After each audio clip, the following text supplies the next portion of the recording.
అడవుల్లోనే అంత్యక్రియలు అన్నట్టుగానే ఉంది ఇక్కడంతా కూడా. మనం ఎన్నిసార్లు చెప్పినా అధికారుల్లోని చలనం రాదు, ఇక్కడ నాయకుల్లోని చలనం రాదు. ఇక్కడ కార్యక్రమం చేసుకోవాలంటే కనీసం పూర్తిగా వచ్చిన వాళ్ళందరూ కూడా షెడ్ లేకపోవడం వల్ల తడుస్తూనే చేసుకోవాల్సిన పరిస్థితి ఇక్కడ. మరి ఏం చేస్తున్నారు పాలకులు, నాయకులు, అధికారులు? అంటే నిద్రపోతున్నారా అనేది మాత్రం చాలా స్పష్టంగా కనిపిస్తుంది. ఇక్కడ వచ్చిన వాళ్ళందరూ కూడా తడుస్తూనే ఈ కార్యక్రమానికి అయితే చేస్తున్నారంటే మరి ఇక శ్మశానంలో కూడా కనీస సౌకర్యాలు అందించలేని ఈ ప్రభుత్వాలు, అధికారులు అసలు ఏం చేస్తున్నాయి అనేది మాత్రం చూడొచ్చు. ఇక్కడ చూస్తే ఒక అటవీ ప్రాంతంలో మా శ్మశానం, కనీసం వచ్చిన వాళ్ళకి సౌకర్యాలు కూడా కల్పించలేని ప్రభుత్వాలు, ఈ నాయకులు మరి ఏం చేస్తున్నారు ఇక్కడ? ఏ ప్రభుత్వం మారినా, ఎంతమంది అధికారులు వచ్చినా సరే ఇదే విధంగా ఉండటంతో అనేక ఇబ్బందులు పడుతున్నారు. ఈ అడవుల మధ్యలోనే అంత్యక్రియలు అన్నట్టుగా ఉన్నాయి. ఇక్కడికి వచ్చిన వాళ్ళందరూ కూడా తడుస్తూనే ఈ కార్యక్రమం అయితే చేస్తున్నారు. కనీసం ఇక్కడ ఇబ్బందులు ఏంటి అని తెలుసుకోవడానికి వచ్చే నాయకులు కానీ, అధికారులు కానీ ఒక్కరు కూడా లేకపోవడం చాలా బాధాకరం. ఎంతమంది అధికారులు ఉన్నా, ఎంతమంది నాయకులు ఉన్నా కనీసం రేవును కూడా శుభ్రం చేసుకోలేని పరిస్థితి. ఇక ఉన్న సౌకర్యాలు కనీసం ఇక అందరూ కూడా తడుస్తూనే ఉన్నారు ఇక్కడ అంతా. ఇది కొత్తపాలెం, మన అంబేద్కర్ కోనసీమ జిల్లా కొత్తపాలెం గ్రామానికి సంబంధించిన సుమారు 7 గ్రామాలకు సంబంధించిన శ్మశాన వాటికి ఇది.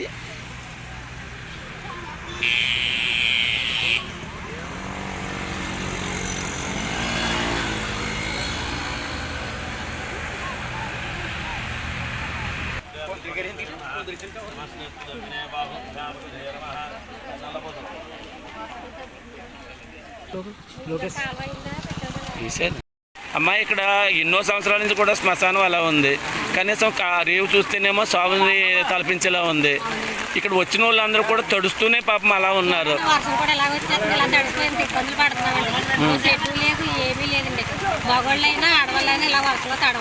శవాన్ని తీసుకొస్తే శవంతో కలిపి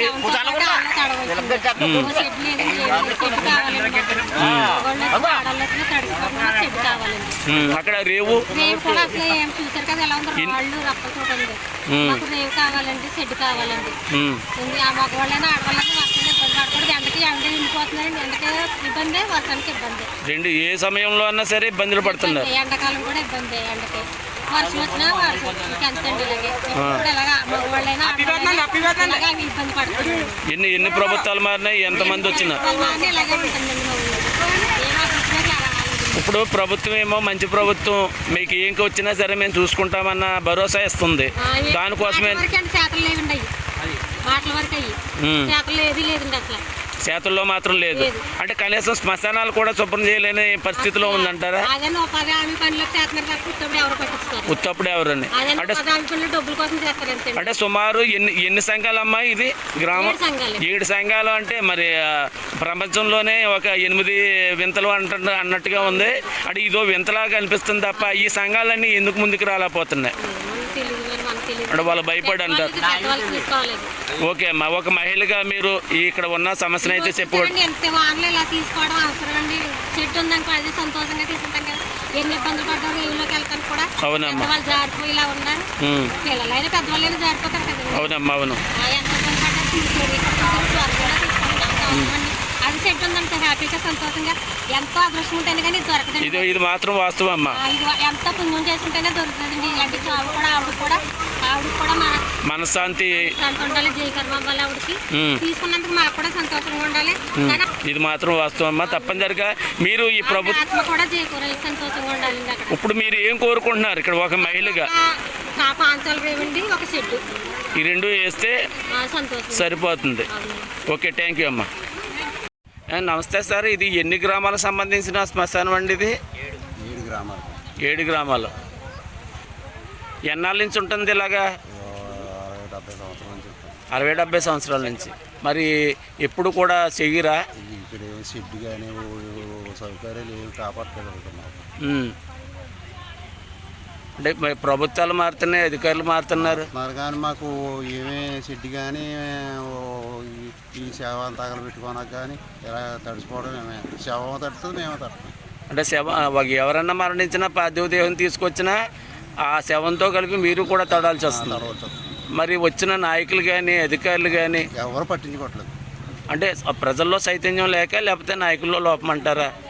ఆ ప్రజల్లోనే చైతన్యం బాగా తక్కువగా ఉంది. అంటే ఇన్ని గ్రామాలకు సంబంధించిన వాళ్ళు అయ్యి ఉండి దీన్ని పరిష్కారం కోరుకోవట్లేదు అన్నది చాలా స్పష్టంగా అర్థమవుతుంది. ఇంకా అడవుల్లో అంత్యక్రియలు అన్నట్టుగా ఉంది ఇక్కడ కార్యక్రమం. అంటే ఇక్కడ ఈ కార్యక్రమం చెప్పాలంటే ఇంతమంది మహిళలు కూడా తడుస్తూనే కార్యక్రమంలో పాల్గొన్నారు.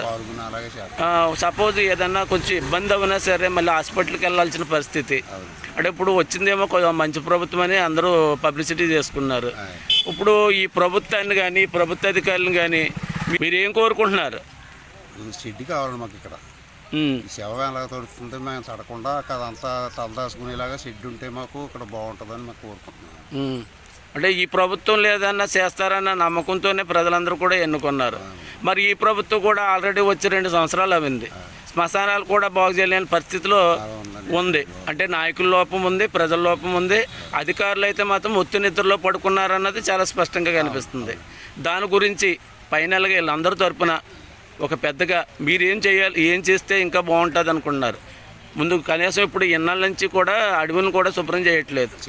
ఈ అడవుల్లోనే అంత్యక్రియల్లో జరుపుకోవాల్సి వస్తుంది. అంటే ఒక శవాన్ని కాల్చాలంటే ఇంకో శవాన్ని బయట తీయాల్సిన పరిస్థితి ఇక్కడ.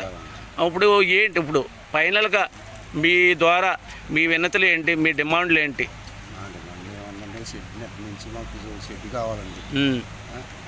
మేము 10 మంది ఉండేలాగా మా ఆస్కారం ఉండేలాగా. ఆల్రెడీ అక్కడ ఉన్న షెడ్ ఏమో మొత్తం మీద శిథిలమైపోయింది. ఆక్రమణ అంటే ఏదన్నా ప్రభుత్వ స్థలాలు ఆక్రమించుకున్నా పర్లేదు కానీ శ్మశానాలు కూడా ఆక్రమించుకునే స్థాయికి దిగజారిపోయారు. అది ఎవరి మట్టుకాడు దొరికితే చాలు అన్నట్టుగా. Okay sir, thank you. చెప్పండి సార్, ఏంటి ఇక్కడ మొత్తం ఎవరు చూసినా మొత్తం తడుస్తూనే ఉన్నారు. ఇక్కడ మొత్తం సేవ కార్యక్రమం గురించి మొత్తం జనం అంతా గడిచిపోతున్నారు. ఆడలు మొబైల్ గడిచిపోతున్నారండి. షెడ్లు లేదండి. ఇక్కడ తడిచిపోతున్న బాగానే రేవు చూసినా సావుని తలపిస్తుంది. అది సావులే కాపాడుతుందండి. మాకు షెడ్లు ఏమి లేవండి. పనులు ఇంటి పనులు అన్నీ బాగా కట్టించుకున్నారు. అన్నీ బాగున్నాయండి. సౌకర్యం లేదండి అసలు. అంటే ఇప్పుడు ఈ ప్రభుత్వాన్ని ఏం కోరుకుంటారు మీరు? షెడ్ కావాలండి మాకు ఇక్కడ షెడ్ కావాలండి. అంటే పుష్కరాలకి కొన్ని కోట్ల నిధులు ఎన్నో సంవత్సరాలకి ఇస్తానే ఉన్నారు, కానీ ఇప్పటికీ కూడా రేవు అలాగే ఉంది. అలాగే ఉందండి మాకు ఇక్కడ. అంటే ప్రజలు ప్రశ్నించకపోవడం వల్ల, లేకపోతే అధికారులు చలనం లేకపోవడం వల్ల, నాయకుల నిర్లక్ష్యం వల్ల, ఇది మాత్రం వాస్తవేనండి. ఎందుకంటే 7 సంఘాల ఊరండి ఇది. గొప్ప 7 సంఘాల ఊరు అయితే ఊపిదానికి మాకు సంబంధం లేకుండా పోతుందండి. ఇప్పుడు ఇంక వర్షాలు తడిచిపోతున్నాం బాగా మేము. మాకు సౌకర్యం లేదండి ఇక్కడ. ఒక శవాన్ని తీసుకొచ్చినా శవాలుగా మారాల్సిన పరిస్థితి వస్తుందండి. మాకు శవ తీసుకొచ్చిన 2 శవాలు సౌకర్యం లేదండి అసలు మాకు ఇక్కడ. అన్ని మాకు ఏదో సౌకర్యం చేయాలండి ఇక్కడ అని కోరుకున్నామండి మేము. అమ్మాయి ఇక్కడ కనీసం మహిళలకు ఇటువంటి కార్యక్రమం జరుగుతుందంటే చాలా ఇబ్బందులు పడుతున్నారు. కనీసం ప్రభుత్వం కూడా ఎలా పట్టించుకోవట్లేదు. అధికారులు నిద్రావస్థలో ఉన్నారు. అంటే మీలాంటి మహిళలందరూ కూడా ఏం కావాలని కోరుకుంటున్నారు వచ్చిన ఈ మంచి ప్రభుత్వాన్ని? ఏది షెడ్ లేదు, ఏమీ లేదు, పాంచాలు లేవు, షెడ్ లేదు. ఏదైనా ఇలాంటి కార్యక్రమం జరిగితే మేము తడిసిపోతున్నాం. కొంచెం దయించి ఏదన్నా ఏర్పాటు చేయండి. ఇది అంటే కనీసం శవాలను కాల్చడానికి స్థలం సరిగా లేదు. కనీసం ఇక్కడ షెడ్ పాంచాల రేవు కూడా కట్టాలని చెప్పండి. అమ్మాయి ఇటువంటి కార్యక్రమాలు నిజంగా చేయడానికి చాలా ఇబ్బందులు పడుతున్నారు. అక్కడ పాంచాల రేవు లేదు, ఇక్కడ ఏమో షెడ్ కూడా లేదు. అలా ఒక మహిళగా మీరు ఏం కోరుకుంటున్నారు ఈ ప్రభుత్వాన్ని?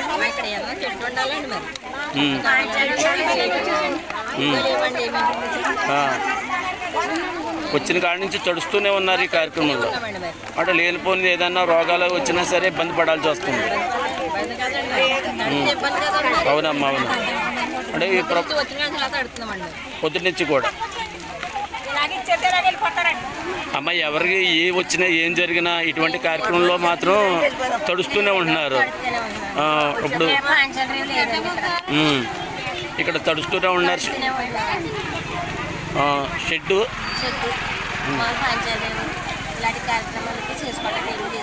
చాలా ఇబ్బందులు పడుతున్నారు.